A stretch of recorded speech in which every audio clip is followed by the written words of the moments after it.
What's going on, everybody? Welcome back to the channel. We're making baits today, and we are out here in the bait laboratory, as you can see. I got some stuff set up behind me that we're gonna be using to make these baits today. We're gonna be making some Ned worms. Pretty unique color. It's gonna be a laminate color, so that means one side's gonna be one color, another side's gonna be another color, and we are gonna be making a watermelon brown chartreuse pepper color. That was the request of the customer. These are going to be sent out to a customer along with some spinner baits and some other stuff that they ordered from me. So I wanted to film this interesting color combo. I don't know how it's going to turn out. I don't know how it's going to look together, but this is what they wanted, so we're going to make it up. I definitely know that smallmouth like a chartreuse color in their baits, that they like to eat that chartreuse for whatever reason. So I could definitely see these working well on a Ned rig around some smallies. And then there's been times too where I really think that those largemouth have keyed in on a chartreuse hint here and there. So we're gonna make this laminate color up for the customer. I think they're gonna be happy with them. They're the same person that wanted the green pumpkin blue Ned worms and stuff like that in the video I just did the giveaway with. So we're gonna make up this watermelon brown chartreuse pepper color Ned worm today. And let's get into it. Let's make some baits. And if you're new to the channel, how about you hit that subscribe button and stay tuned for more content coming your way. And if you have been liking the content I've been putting out lately, make sure to hit that like button. And if you're not subscribed but you seem to watch my videos a lot, hit that subscribe button. It really helps keep the momentum going with my channel. And if you have any questions or anything, any color combos you'd like to see, make sure to drop them down in the comments. So let's get going. Let's get to making these baits. Okay, so here's what we're using today. We got our dual mold soft baits in the crystal clear Plastisol in the soft formula. We have our blending block right there along with our dual injector. We have both of our measuring cups for both of our colors. I just use these real cheap knives that I got at Target to stir in my colorants. And then as always, this really helps. The infrared thermometer really helps to get your temperatures right so you know where they're at, so you get a good laminate. And then as always, we got our protective gloves because this stuff gets hot and you got to use those gloves in order to keep yourself from getting burned. I've seen some pictures lately of some people that have had some accidents and it's not pretty and it definitely looks painful. 3rd-degree burns and everything, so make sure you stay protected and use those gloves. We're not going to be making a ton of baits today. It's only one run of these, so I'm going to just do a half a cup on each side. That's a little bit more than a half a cup, but that's all right, because I don't want to use too much of plastic, but I like to have enough to make the measurements make sense, so that way I can apply these later on if I need to. A little over half a cup as well, because if you do it by half a cup or if you do it by 1 cup, you can make repeating your colorant recipes a little bit easier. I have an idea of what I'm going to do for the watermelon brown color, but I don't know exactly what the mixture is going to be for the chartreuse color, so we're going to kind of learn that as we go. So we have both of our cups ready to go, and what I'm going to do in this video is I am going to get some Plastisol stabilizer, and since I'm not putting colorant in these cups right now, I'm going to put some Plastisol stabilizer. I'm just going to put a little bit in, and this is going to help me to keep from burning the plastic, because I don't want to put the colorant in there, especially just because of the chartreuse side. I just don't know exactly what it's going to look like. So I'm going to put this stabilizer in there to help protect my Plastisol, and then once it gets to temperature and gets to the right consistency, then I'll add the colorant in, so that way I can really get an idea of what my chartreuse is going to look like. So when I go to cook all this and get this all heated up, it's going to end up being clear, and it's going to help me to figure out what I want that chartreuse color to look like, because if I put it in there right now, it's going to look a lot different once it gets heated to temp and the reaction occurs with this Plastisol. Okay, so here's the colors that we're going to be using today. We have our soft baits watermelon brown X2 colorant. We are also going to be using the soft baits chartreuse X2 colorant, and we're going to also add some black flake into the mix. All right, here is our Do It Molds Midwest Finesse Ned worm mold that I like to call it. This is what we're going to be using to make our Ned worms today. Pretty good mold. I've caught a lot of fish using these Ned rigs. All right, so our Plastisol is ready to go. What we're going to start off with is the watermelon brown color. We're gonna do it on this left side, and we are gonna put in 6 drops. 1, 2, 3, 4, 5, 6, 7. Decided last minute to go 1 extra because it's a little bit higher than a half a cup. Here's our chartreuse, coming out real runny. We'll do 6 of those as well. And then we're gonna take our knives here, stir in that colorant real good. Keep on stirring it in. Pretty see-through, nice little, it kind of turns into a green pumpkin color is what that watermelon brown turns into. Nice bright chartreuse color. Probably gonna have to, I don't know, we'll have to just see how that turns out. I'm gonna go a little bit more because when I lift it up off the knife, it's very, very clear. So we're gonna add a couple more drops in. 1, 2, ooh, a little bit more than I wanted, but I think we'll be okay. It's running a little bit thin. Yeah, that'll be all right. The next step in the process for what we're gonna do is we're gonna grab some black flake and we're gonna add 1/8 of a teaspoon on each side.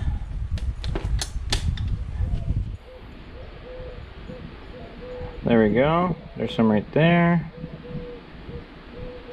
We got some right there. Then we're gonna stir the black flake on in. And it's gonna give us that chartreuse pepper color that we're going for. What I might do to kind of thicken this color up is to add like a drop of white, but I'm not exactly sure. I might just see how this goes first. My watermelon brown looks real dark, but it's nice and see-through though once you get it going. Yeah, that shows that color nicely. Okay. So I think I might just make a run because I think that might look good, but I think I want more chartreuse colored, like so. Okay, yeah, I think that kind of helped out what I'm going for a little bit. Yeah, okay. So I think we're gonna make a run. We're gonna heat up our plastic because it's starting to thicken up on me a little bit. And then we will get a run of baits going and see how they turn out. So while this is getting heated up, I'm gonna get my blending block set up. And I do a little bit of maintenance to my dual injector right here. Just gonna take a little bit of worm oil and put it right into the top, just like so. Doesn't take a lot, but then I'm just gonna start to move my injectors because it really smooths everything up and gives you a better opportunity to get a nice consistent draw of your plastic. So next time you're going to do some laminates, make sure to try that out. All right, so our Plastisol is ready to go. I'm gonna check those temperatures. We got 312 on top and then 320, 319. So not exactly as close as I would like, but we're gonna go for it. I'm gonna let them cool down just a slight bit. So I'm just gonna kind of take my time here, adjust that view a little bit. There we go, that'll be better. And so I like to have everything set up before I go to pour. So what we're gonna do is we're gonna take that dual injector, make sure it's nice and smooth, which it is. I'm gonna go into our measuring cups and draw up that plastic. One thing I've found that's really helped me out when doing laminates is to check to make sure I have good flow on both sides, which I do. So now we're gonna come over to the mold, put it on in, even, slow pressure down. And okay, I have a feeling like we got a good laminate, but you never know until we open up the mold once everything's kind of cooled down and solidified. So what I'm gonna do is I'm gonna hold that pressure for just a second. And what I'm gonna do now is I'm gonna top off that sprue, just like so. And then we're gonna go and pour the extra back on in. From what I'm seeing right now, I don't know that my green pumpkin side is quite dark enough. So we might have to add some colorant and try again, but we won't know until we open everything up. Okay, so we're gonna open up our mold, and then by the way, you might hear a crow in the background. If you do, that's just because we are literally just standing here with the garage door open, so anything that's going on outside, we're gonna hear on the video. So if that happens, I do apologize, but it just is what it is. So let's open up this mold. There's that crow. Open it up and see what our baits look like. And that actually is a pretty cool little color. It's a better view for you right there. I actually really like that. That turned out really, really cool. Really cool. So while I was waiting for these to cool to get to this point, I thought of another idea that we're going to do. So I think those are good for the customer. What we're gonna do now is I'm gonna show you guys how to do tips. So we're gonna do a green pumpkin with chartreuse tips. So I'm gonna show you how we can go about doing that. So let me get set up and we'll get going on that style. All right, so in this part of the video, when I mean we're gonna make chartreuse tips on it, so the tip of the tail is gonna be that chartreuse color, and then the rest of the body is gonna be the green pumpkin color that we mixed up just a second ago. So I'm gonna show you how to do that, and basically what you need to do is you're gonna have to pour a run of the chartreuse color, then we're gonna cut those tips off, put them back into the mold, and then we're gonna pour the green pumpkin color. So we took apart our dual injector, and now we're just doing single pours, or single colors through our injector, so we don't need the dual setup anymore. So follow along and check out what I'm doing. I've actually never done this, but I know that this is possible, so I wanna show you guys how you can do it yourselves. Okay, so our Plastisol should be ready to go. We're gonna take both colors out, but we're only gonna shoot the chartreuse this time. So I'm gonna take my single injector this time. I'm gonna drop all the plastic in here, just like that. And we're gonna come over to our mold, and we're gonna shoot the entire mold full of the chartreuse color. So we are gonna end up wasting some chartreuse. You could end up using it for remelts later on or something like that, but you do end up wasting some of the color or some of the Plastisol doing it this way. You can check out to see if there's any tip molds for whatever molds you use that'll help you to, I guess, save some plastic or something like that, but it's more of the effect and the fun of it. So we're gonna top off the sprue here, just like so. Pour a little bit extra back in there, okay? And then once this dries up or cools down, we will take them out and I'll show you the next step in the process. Let's take a look at these chartreuse Ned worms. We're gonna open up our mold, just like that. We're gonna check them all out. Okay, so there you have it. We have our 8 chartreuse colored Ned worms in there. So what we're gonna do now is we need to let them cool. So eventually though, what I'm going to do is gonna cut the tails off basically right around here on all of them, and then I'll set them back into that mold, and then I'm gonna re-pour the green pumpkin right on top, so then it'll just fall right in like that. So what I'm gonna do is, I'm not gonna be able to do this really good on camera, but I'm just gonna take a pair of scissors and I'm literally just gonna cut it right at the line right here above these little dimples, and where basically the middle portion of this bait is. I'm gonna cut it right there, and then we're gonna do green pumpkin all the way up. So I know I said a second ago I didn't think I could do this on camera, but I'm gonna give it a shot. So basically we got our Ned worm right here. I'm gonna take a pair of scissors, and I'm just gonna cut this Ned worm right there. And then we are going to set it back in the bait, just like that. And then we're gonna repeat that 8 times in order to have all of our tails. So just like so, we're gonna put it right back in the mold, and you kind of have to position it for itself because you have the dimples and everything, so you want to make sure it fits in there nicely. We're going to do that again, just like that. Just set it back in there, and then I'm going to do them for the rest of them as well. So just cut them, set it back in there, just like that. See, these go back in pretty easily. Other baits with tails or something like that may not go back in so easily, but I'm going to do the next 4 off camera, and then I'll be back with you guys here in a second when we're ready to pour that green pumpkin in. Okay, so as you can see, we got all 8 of our tails back inside the mold, and you really got to pay attention that everything is filled out completely and those things go back in there correctly. So what we're going to do now is gently close our mold up. We're going to make sure that everything goes flush on the top, just like so. Make sure you want to do that before you clamp everything down, because if it's not flush, that means everything's not lined up in your mold correctly. So now we can put the clamps on here and not have anything to worry about. Okay, so our green pumpkin's probably ready to go, but I want to check the temperature, so I'm going to grab my thermometer and see where we're at. 316, 309, 311. It's bouncing around a little bit, but it's over 300, but I want to do it hotter than that. 325. I want to do this around 350 because I want it to kind of melt down the plastic that's already in there, the chartreuse color. So I'm going to put this back in for another 30 seconds in order to get it hotter, so that way I can hopefully get a better adhesion to the two different colors.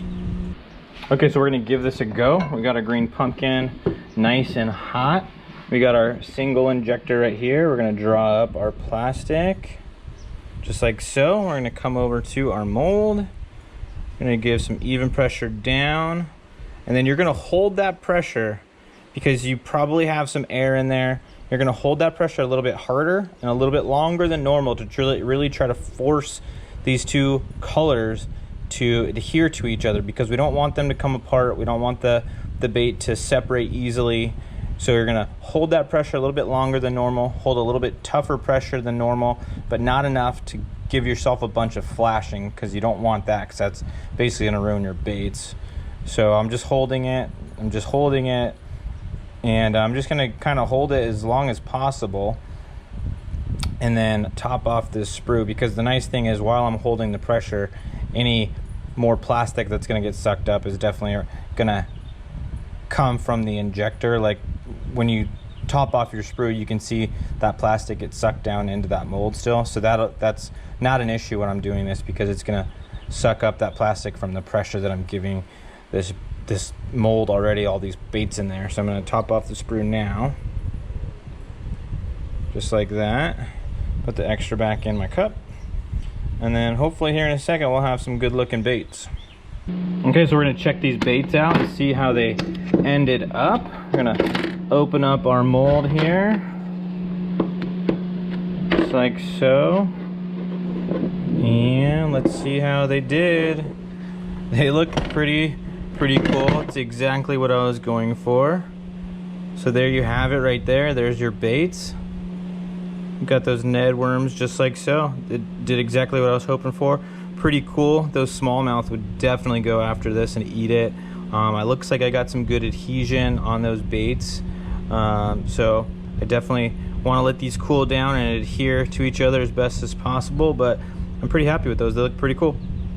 Well, everybody, thanks for watching today's video. I really hope you enjoyed checking out those two different Ned worms that I made, the split tail and then also the laminate one. Laminate one, you know, that turned out pretty cool, but I thought it was really cool to include that split tail, or that two-tone bait with the different color tail on it, show you guys how you can go about doing that yourselves.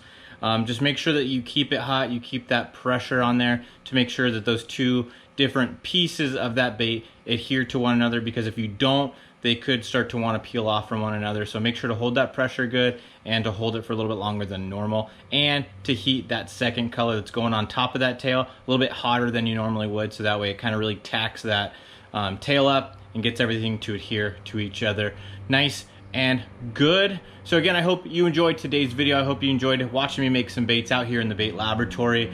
So again, if you're new to the channel, please subscribe. I'd really appreciate if you did. I want to grow this channel as big as I can, and I need each and every one of you guys to subscribe in order for me to do that. So if you liked the video, if you have any colors that you would like to see me do, make sure to leave those comments down below and give the video a like if you liked it. So again, thanks for watching. I'll see you guys next time. Later.